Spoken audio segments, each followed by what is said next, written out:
Now, he was meant to be the first ever Somali referee to officiate a match in the World Cup, but Omar Abdulkadir Artan's hopes have been dashed by US immigration, which this weekend denied Artan entry into the country. Somalia's government said it unsuccessfully tried to negotiate with the US and also FIFA, and that it was saddened by what has happened. Well, for more, I'm joined now in the studio by our international affairs editor, Kethevane Gorjestani. Hi, Kethevane. Hello. Now, this Somali referee, this isn't the only example of immigration-related controversy in the lead to this World Cup, is it? No, absolutely not. And we've all heard something about the saga of the Iranian team coming to this World Cup, who until this weekend, the players weren't sure they were going to get visas for the United States. It turns out the players did get their visas, but some in the staff, about a dozen people in the staff, did not get visas and therefore will not be able to go and be with the team for the games because Iran happens to be playing all three of its group games in the United States. They were supposed to have their base camp in the U.S. in Tucson, Arizona.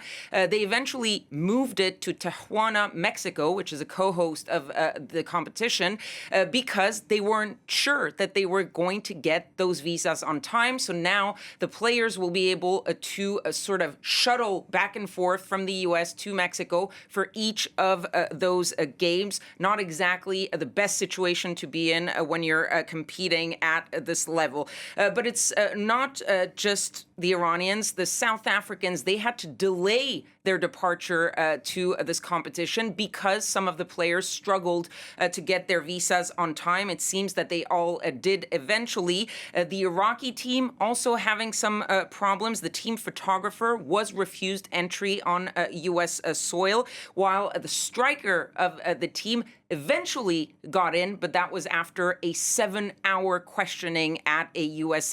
airport until they allowed him in. And it's not even just the players and the staff. The journalists who are covering this competition, apparently they are also having some problems. The International Sports Press Association saying that many reporters, especially from Iran and from several countries in Africa, were denied visas, while others were given single entry visas, meaning if your team is competing in the United States and in Mexico, you're going to have to decide where you're going to cover them because the U.S. won't let you get back in again. So it shows that this is way beyond just one Somali referee, and that this immigration status and visa issue was really a widespread problem. And Kethevane, is the US simply allowed to do this? Is it only up to the US to decide who comes in to the US? Well, look, technically and legally, yes. Every country has the right to determine who comes in on its soil and who doesn't. But usually when you talk about these major sporting events like the World Cup, like the Olympic Games, there are usually exceptions for players, for staff, for officials to be able to participate in all of these competitions without or disregard to the geopolitical situation of that country versus the host country.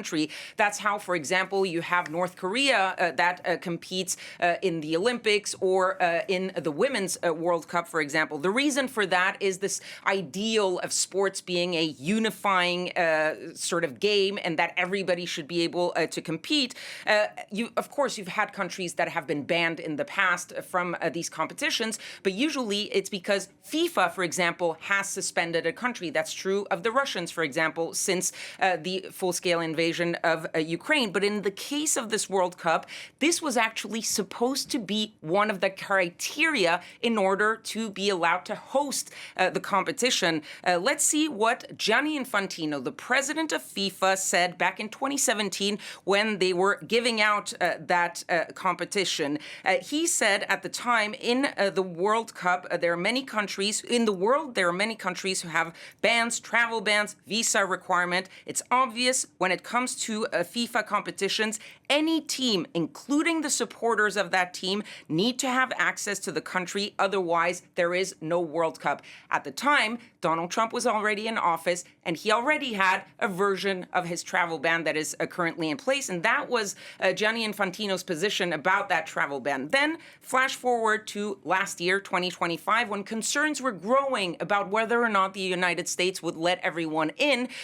Gianni Infantino has sort of dismissed this concern, saying everyone will be welcome in the United States, in Mexico, and in Canada. Now FIFA is simply throwing its hands up in the air and saying, well, actually, it's not our problem, or we can't do anything about it. It is up to the country to let whoever they want in, and therefore going against the criteria for the bidding to become host of World Cup 2026. What a difference.